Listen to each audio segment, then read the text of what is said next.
and we can also call it a system partition function.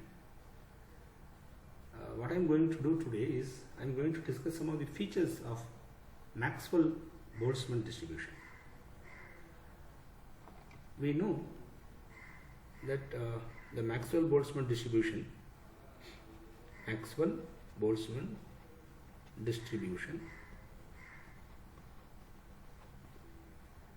for non-degenerate levels. Suppose if energy levels are non-degenerate, then the Maxwell Boltzmann distribution can be given as number of particles in the ith level divided by total number of particles equal to e power minus ei by kBt over the partition function Q. Suppose if the energy levels are degenerate, for degenerate levels, suppose if the energy levels are degenerate, we use this formula Ni by N equal to Gi into e power minus ei by kBt over Q. We use this formula to for Maxwell Boltzmann distribution. Okay. Yeah. Now we'll discuss some of the features of this distribution. What are that?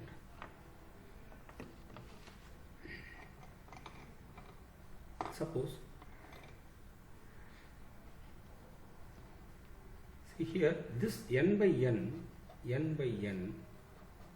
can be called as ratio of or fraction of population. I'm sorry, can be called as fraction of population in the ith level. Okay, which means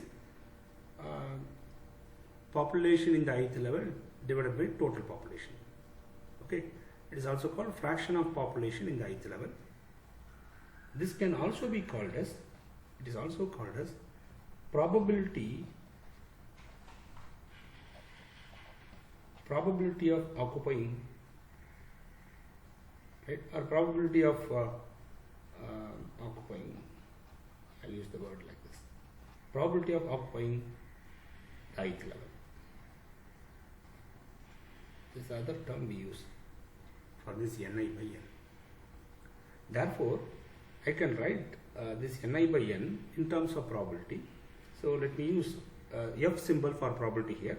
Probability of occupying a particular energy level Cei can be given as e power minus ei by kBt over Q. What is the probability of occupying an ith energy level, right, at a given temperature T for a system, right? You can write in this formula, or here also you can replace this by f of ei, you can also write. Okay. Now,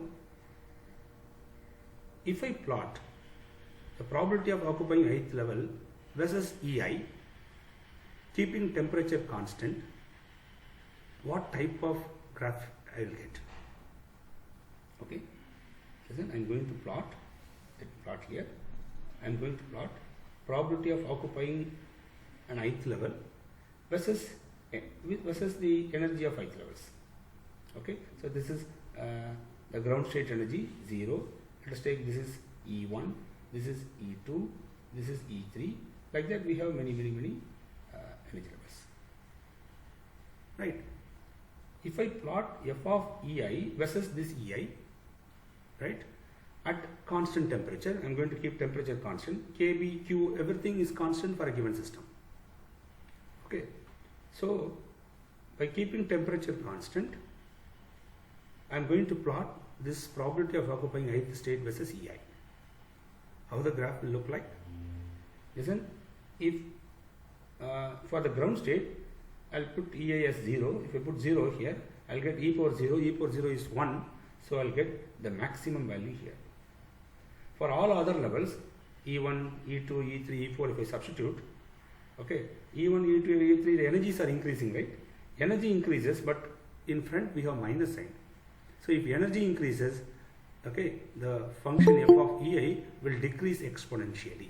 So there is an exponential decrease, right? There is an exponential decrease, right, in the probability of occupying ith level. So which shows that probability of occupying the ground state is maximum. Okay, probability of occupying the ground state is maximum, and the probability of occupying higher state decreases exponentially. So according to Maxwell Boltzmann distribution, at a given temperature, okay, if temperature is constant, the ground state has the maximum probability of occupying occupancy. Okay, probability of occupancy is maximum for the ground state. So ground state population is usually high, right? Then the population of higher levels decreases, right, exponentially like this. This is at some temperature, at some constant temperature, say T1. Okay. Now what I'm going to do, what will happen if I increase the temperature a little bit? Okay, if I increase temperature, increasing temperature means we should supply heat. You know very well, when you supply heat, molecules present in the ground level gains thermal energy and goes to higher level. Okay, so what happens? Ground level population decreases and higher level population increases. That means probability of the ground state will decrease and the probability of the higher energy level starts to increase. So you will get a graph, something looks like this. Let me plot like this. See, without value I am plotting, right? Still the curve is exponential only. This is exponential curve. But now I am plotting this curve, this exponential, this function at temperature T2. Right? So this curve also an exponential decay curve. Right? What is the difference? See, in this curve also still the probability of occupying or probability of occupancy is high for the ground state and decreases as we go to the higher state. But the point here you should notice is that T2 is greater than T1. Right? When temperature increases, see, compared to population of the ground state in T1 temperature, population of the ground state at temperature T2 is less. Why? Because molecules gains energy and goes to the higher level, therefore probability decreases. Okay, so whereas here ground state probability decreases and probability for lower level also decreases. What about probability of higher levels? Probability of higher levels are increased. Okay, so when you increase temperature, probability of occupancy for lower levels decreases and probability of occupancy of higher level increases.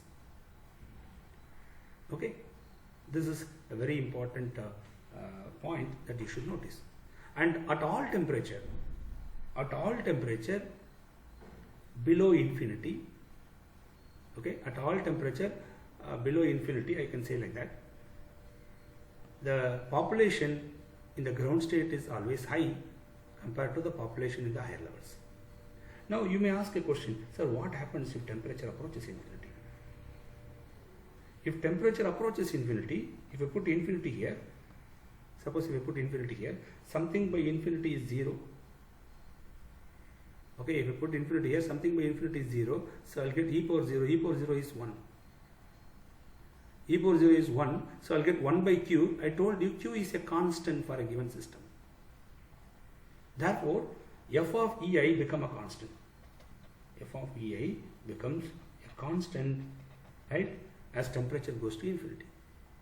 What does this indicate? It indicates that all the levels, right, all the levels have equal probability. Right? All the levels, the probability of occupancy of all the levels become equal. You may think if you go to very high temperature, Okay, molecules present in the lower level gains lot of energy, and all molecule will go to higher level, so that ground level population may be empty. You may think like that, but what Maxwell Boltzmann distribution tells us is that even if you go to infinite temperature, okay, and here I took non-degenerate case, right? Yeah, this is for non-degenerate case, if energy levels are non-degenerate. Okay, don't forget that. This is very important because I am using this formula. For non-degenerate case, if you go to infinite temperature, what happens is that probability of occupying all the levels, okay, probability of occupying all the levels becomes same. So this is at temperature approaches infinity. Okay, it clearly tells that if you go to infinite temperature, right, population in the ground state and population in the higher states become equal, or probability of occupying the ground state and probability of occupying the higher state become equal. Okay, you will never get curve like this. People may think that, okay, it may go like this as temperature approaches infinity. Okay, but this is not.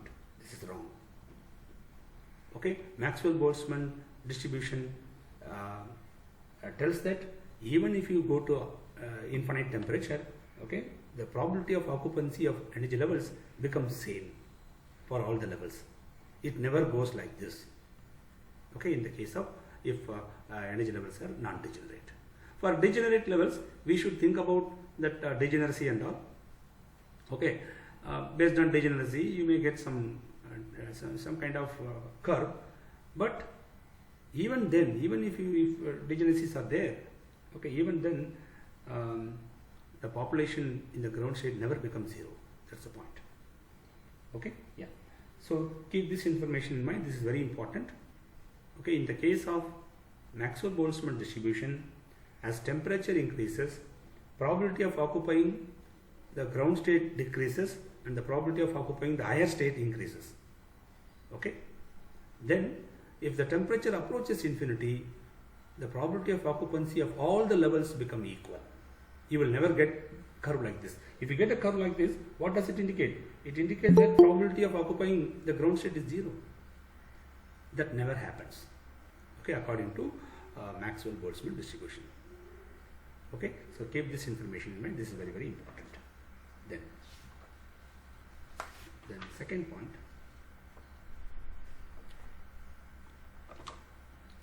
What will yeah. Now the question is, suppose I'll take two states. Okay. Say this is some ith state, and see this is the next higher state. So let me call it as I plus 1 state. Okay. Now the question is, population in I plus 1 state and population in the ith state. Okay, how do they usually exist? Okay, will population in the ith state will be less than I plus 1 or greater than I plus 1? Okay, what about that? Whether it is greater than or less than? Okay, according to Maxwell Boltzmann distribution, right? Listen, I can write population in the ith state. Okay, yeah, let me write here. Population in the ith state, Ni by N equal to, say I have taken non-degenerate energy levels. Okay, so population in the ith state divided by total population equal to e power minus Ei by kBT over Q. Okay, similarly population in the I plus 1 state, let me write here, population in the I plus 1 state can be written as Ni plus 1 by N equal to e power minus Ei plus 1 by kBT over Q. Remember, Q is constant at a constant temperature. Okay, if temperature is constant, Q is also constant. Okay, and number of particles, everything constant. Therefore, Q is constant here as well as here. So you need not worry about that. Now, what I am going to do, I am going to divide this equation by this. So if I divide left hand side, capital N cancel. So I will get N number of population in the I plus 1 level by number of population in the ith level equal to, okay, I am dividing left hand side, capital N cancel. So I will get number of population in the I plus 1 level in the numerator and number of population in the ith level in the denominator. Similarly, if you divide this by this, q cancel. So you will get e power minus ei plus 1 by kBT over e power minus ei by kBT. If I bring this to the numerator, I can write this as ni plus 1 by ni equal to e power, you take minus as common, so you get energy of the I plus 1 level minus energy of the ith level by kBT. We can write like this. Now, listen, as we go to the higher level, energy increases. So we know very well energy of the I plus 1 level is greater than energy of the ith level. It's very clear, okay? Because we have taken ith level and I plus 1 level. I plus 1 level has higher energy compared to the ith level. Therefore, this is a positive quantity. Okay? This is a positive quantity. But in front I have minus sign. Therefore, I have e power negative quantity, because Kb is positive, temperature is always, temperature in Kelvin, right? It is always positive. All the quantities are positive. These are all positive, but I have minus in front, so I have e power negative. And you know very well, e power negative value will be less than 1. Actually, it is between 0, right? I can say 0 to 1. The value is between less than 1, I can say. If it is less than 1, see, if this quantity is less than 1, right? Therefore, see, this quantity is less than 1. So therefore, I can say ni plus 1 by ni. Since right hand side is less than 1, left hand side should also be less than 1. Okay. If I multiply both sides by ni, right? What will I get? I'll write here. What will I get? Ni plus 1 is less than ni. It is very clear from this expression that population in the I plus 1 level will be less than the population in the ith level at a given temperature. Okay, keep this point in mind. In Maxwell Boltzmann distribution, right? Listen, Maxwell Boltzmann distribution applicable under thermal equilibrium. Okay, temperature should be constant, right? At constant temperature, population in the higher level will always be less than the population in the lower level. So lower level population is more, okay, according to Maxwell Boltzmann distribution. Right? This is another important point you should keep in mind. Okay. Then. Next one.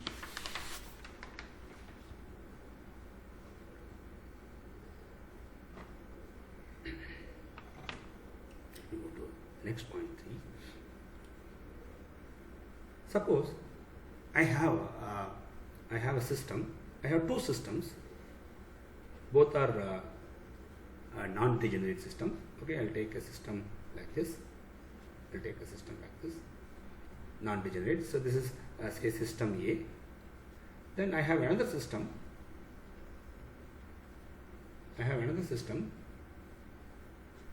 Which has energy level like this. Okay, this is also non-degenerate. All the energy levels are non-degenerate. Here also all the levels are non-degenerate. But what is the difference? The difference is that here the gap is large, here the gap is small. Okay, here the gap is large, here the gap is small. Okay, now the question arises, what is the probability of occupying, right, an ith level here? Suppose I'll take the second level. Right? What is the probability of occupying this level? Okay, say E2 level. This is E0, this is E1 level. Similarly, what is the probability of occupying E1 level here? Okay, I'm just taking some a particular level, right? Some lower level, right? You know very well, probability of occupying a lower level, say E1, okay, First, let me write the general expression f of ei equal to e power minus ei by kBt over q. Okay. So for system A, let me write here. For system A, probability of occupying, here I have taken E1 level, probability of occupying E1 level equal to e power minus E1 of system A by kBt by q. For system B, probability of occupying E1 level equal to e power minus E1 of system B by kBt by q. Okay. And it is very clear that here the gap is large, here the gap is small. So E1 energy is less. You can also take, you can also compare with the ground state. Okay. You can also compare with the ground state. Okay, but I'll give directly like this. Okay, here this energy is high, here this energy is low. Let me take like that. If this energy is high, okay, you have minus n in front, therefore the probability of occupancy of this state is less compared to the probability of occupying E1 state in system B, because here energy is low, therefore e power minus value is high. Okay, compared to that, compared to this value is high. That means probability of occupying E1 state in system B is high compared to probability of occupying the E1 state in system A. So what does this imply? It implies that as the spacing between the adjacent level decreases, probability of occupying the lower level increases. Okay, so as the spacing between adjacent level decreases, okay, as the spacing between adjacent level decreases, what happens is that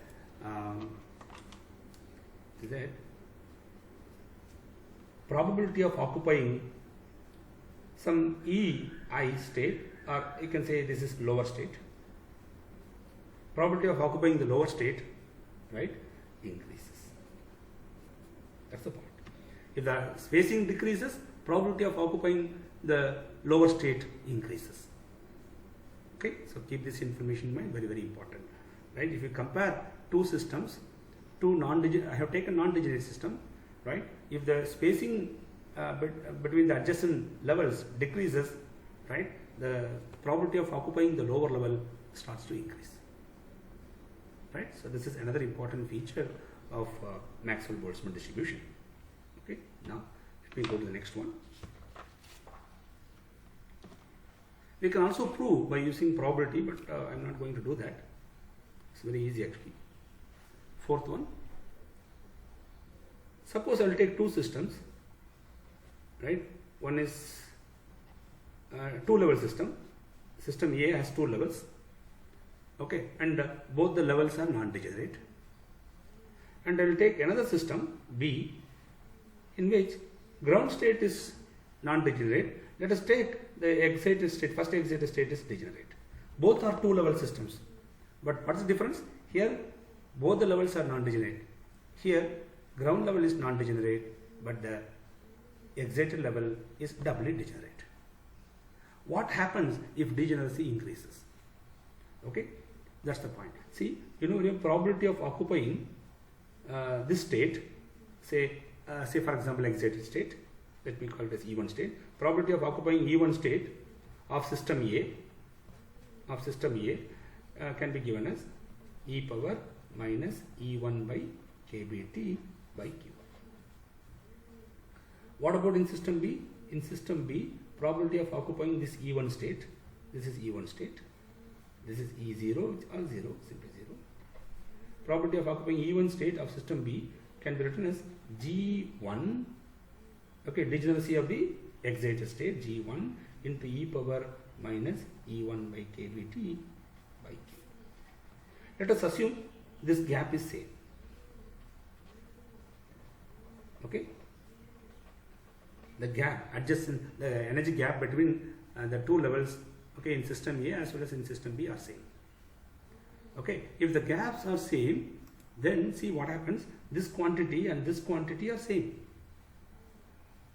Okay, this quantity I can let us assume like that. Okay, because the ground state energy is 0. So if the gap is same, this energy and this so this quantity e power minus E1 by k by t by q, e power minus E1 by k by t q, these two quantities are same, but I have degeneracy here G1. Okay, so here G1 equal to 2. I have two states. So if I put 2 here, okay, if I put 2 here, I'll get the probability of occupying the state is more. Okay, so in this case, probability of occupying state 1 in system B is greater compared to probability of occupying the state E1 in system A. Why? Because of degeneracy. As degeneracy increases, okay, probability of occupying a particular level will increase.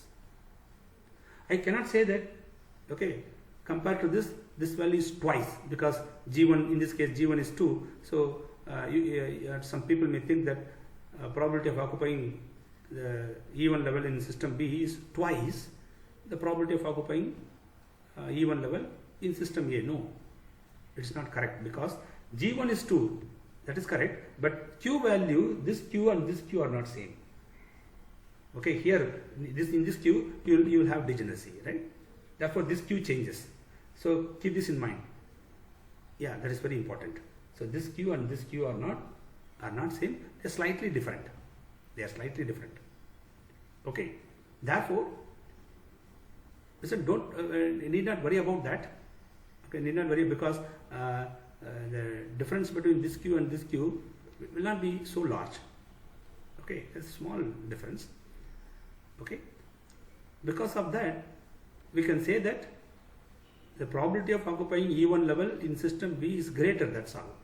We should not say that it is twice or thrice like that. Okay, that comparison we cannot make here. Okay, so this is very important, keep this in mind. As the degeneracy increases, probability of occupying that level also increases. Right?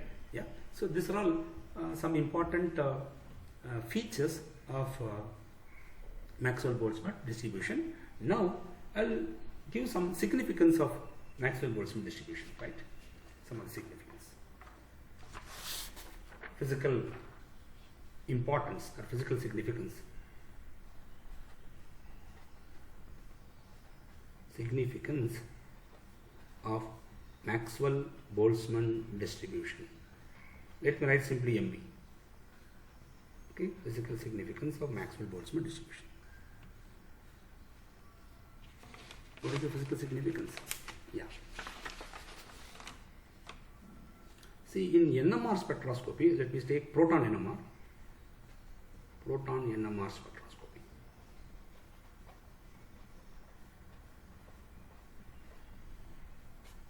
When you keep a proton, okay, in a magnetic field, let us assume like that. Okay, if you keep one proton in a magnetic field, a proton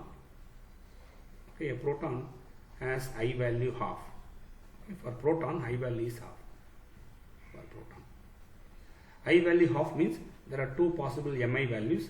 Mi value is plus half or minus half. Right? In the presence of magnetic field, see, in the absence of magnetic field, the two states are degenerate. Okay? The two states, okay, plus half state and minus half state, the two states are degenerate. They are same energy. They have same energy in the absence of magnetic field. Okay, magnetic field is 0. But the moment you apply magnetic field, what will happen? One will align with the field, the other one will oppose the field. Okay, what state? Or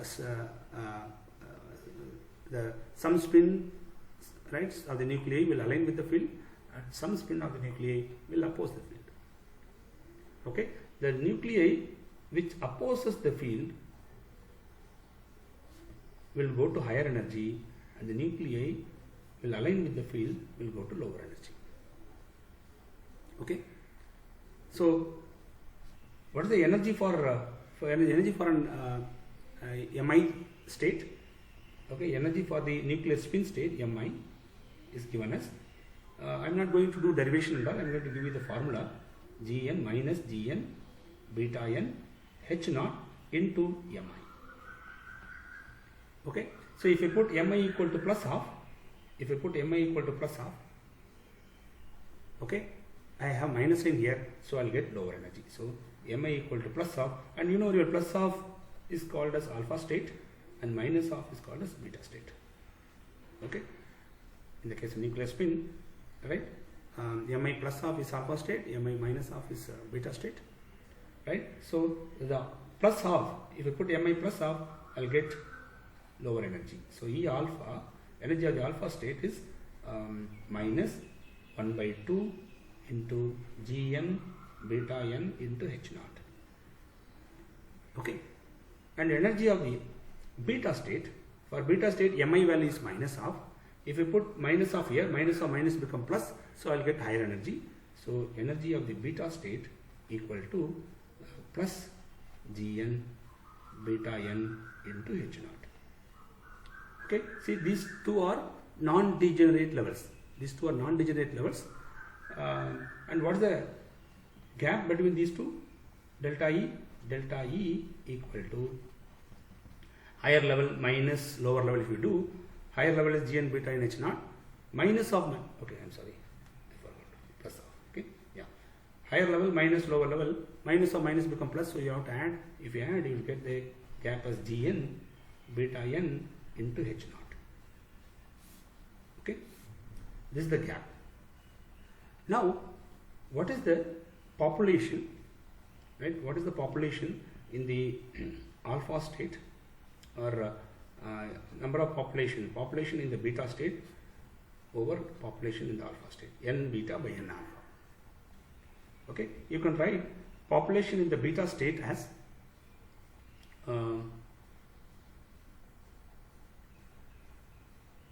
okay, let me write directly. So you will get E power minus energy of the beta state by kBT, okay, divided by energy of the alpha state by kBT. If I bring it to the numerator, I'll get E power, I'll take minus as common, energy of the beta state minus energy of the alpha state by kBT. Okay, this is nothing but higher energy minus lower energy. This is nothing but delta E. So this is equal to E power minus delta E by kBT. Okay. Now, what is the value of delta E? Let me write here. Yeah, I'll show it to the next page.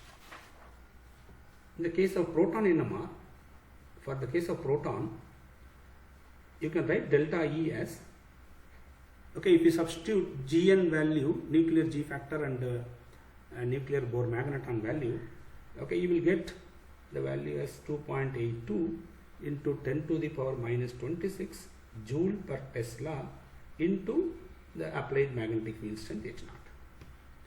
Okay, this is a constant quantity for a given nucleus. So this is a constant for proton. This is the value into H naught. H naught is the applied field strength. Okay. Now, in the early NMR instruments, okay, 10 years or 20 years back, if you see, people have used NMR instruments with a low magnetic field. Okay, suppose if the applied magnetic field is 1.45 Tesla, right, and if the temperature is say 25 degrees Celsius, room temperature, right, let me write 298 Kelvin. When H naught is 1.45 Tesla and temperature is 298 Kelvin, okay, you will get delta E value.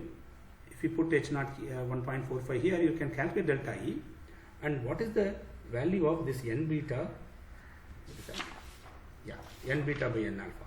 N beta by n alpha equal to E power minus, we have to substitute all the values, delta E by kBT. Okay, delta E, yes, if you know H naught, you can calculate delta E, and kB value, you know, Boltzmann constant, which is 1.38 into 10 power minus 23. Temperature is given. If you calculate, you will get this value, n beta by n alpha value equal to 0.9999, like that.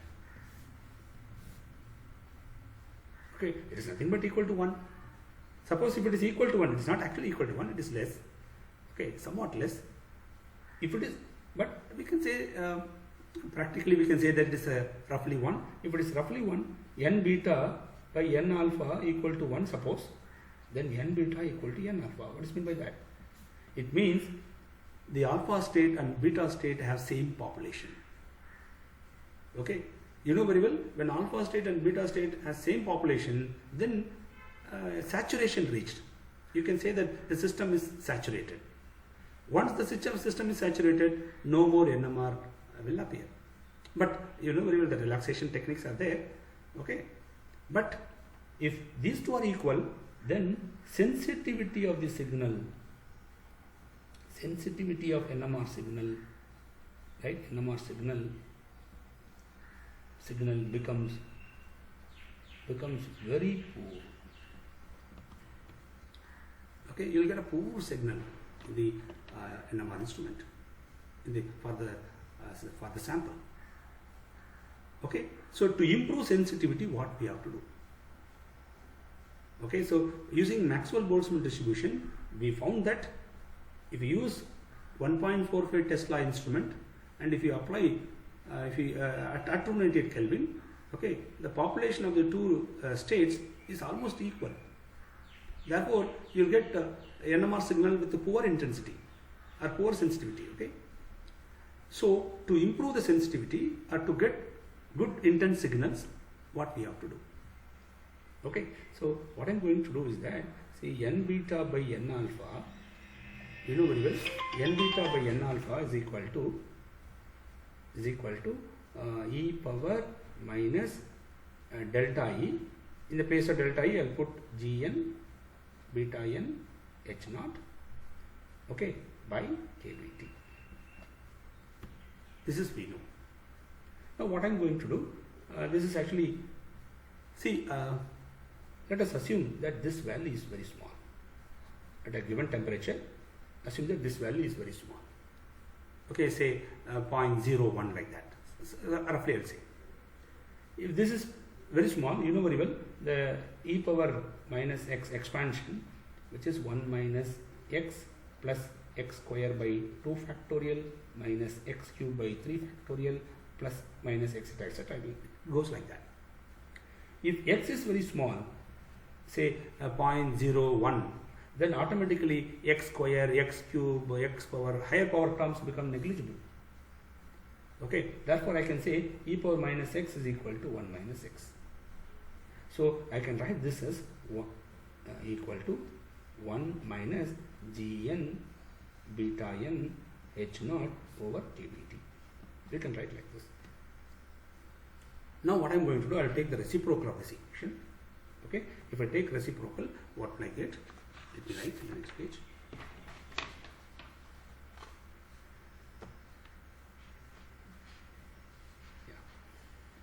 Yeah. N alpha by n beta,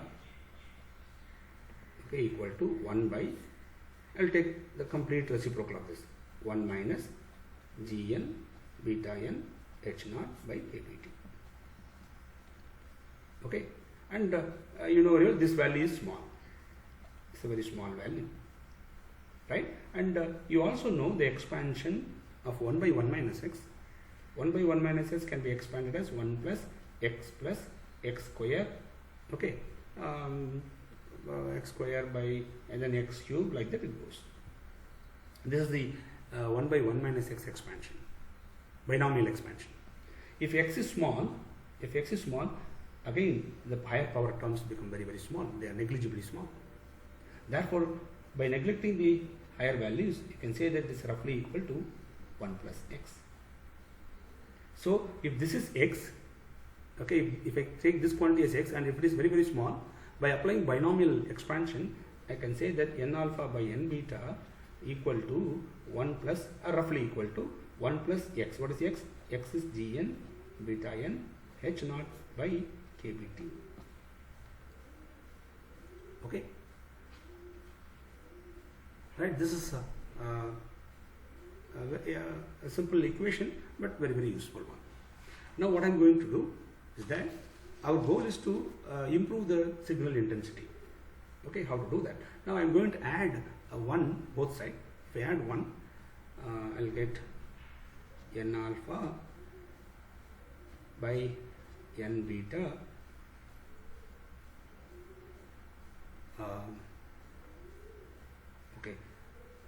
before that I'll do one thing. First I'll bring this plus 1 to the left hand side, so n alpha by n beta minus 1 equal to gn beta n h naught by kbt.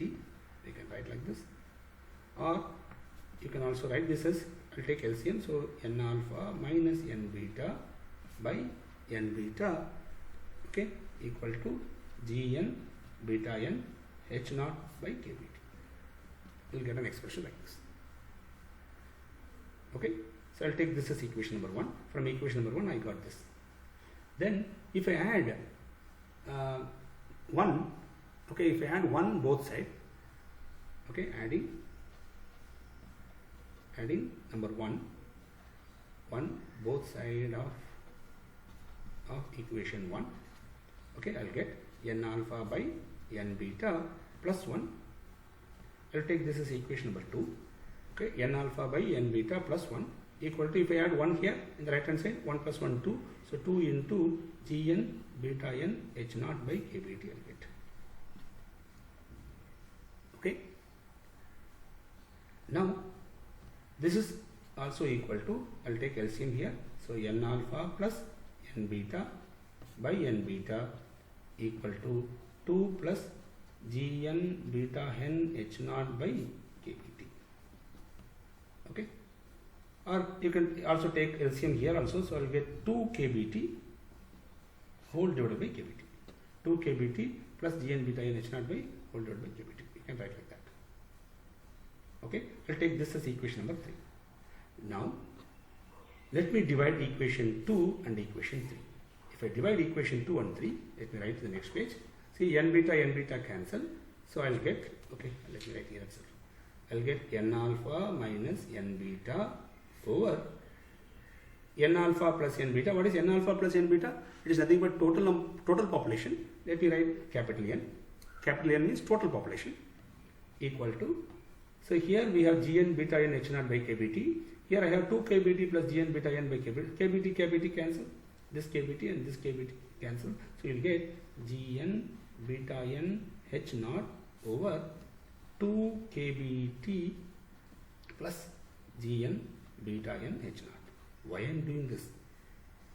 Okay, yes, it has some significance, that's why. Listen,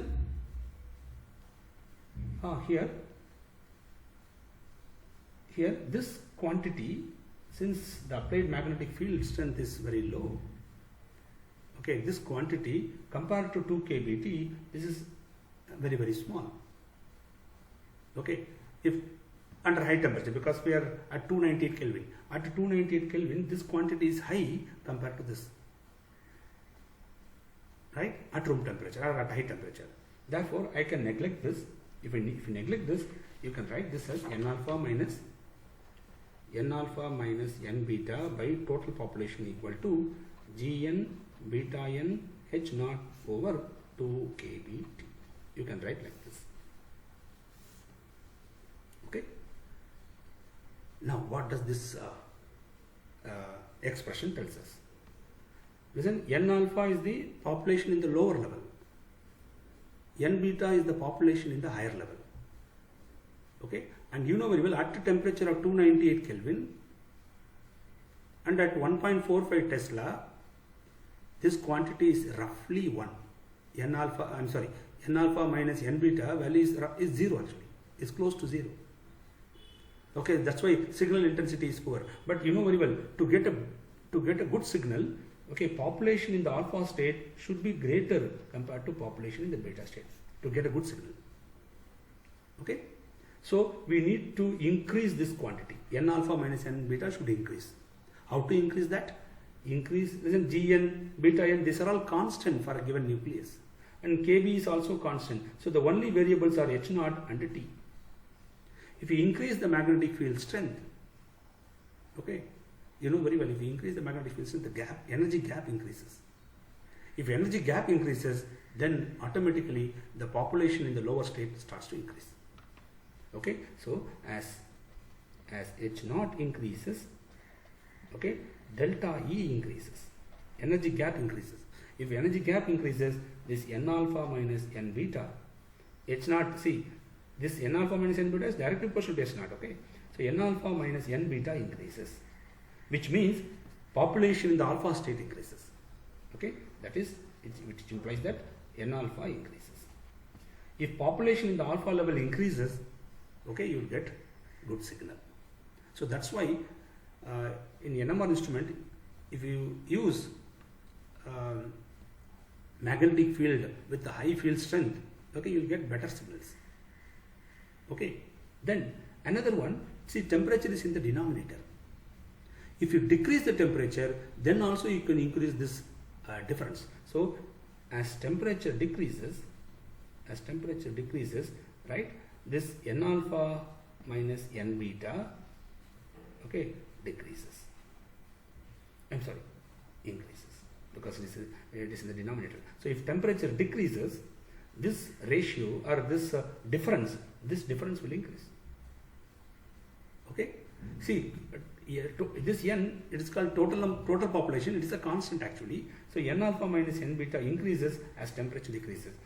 Okay, N alpha minus N beta increases means N alpha increases. That's mean population in the lower level increases. If population in the lower level increases, yes, you will get a good signal in the spectrum. Okay, so using Maxwell Boltzmann distribution, okay, we can find that, okay, how to improve the signal intensity in NMR spectra, in NMR spectrum. Okay, yeah. So this is another important significance of one of the significance of Maxwell Boltzmann distribution. Okay, we'll continue this in the next class. Okay, I stop here. In the next lecture, we'll discuss that. Thank you for listening.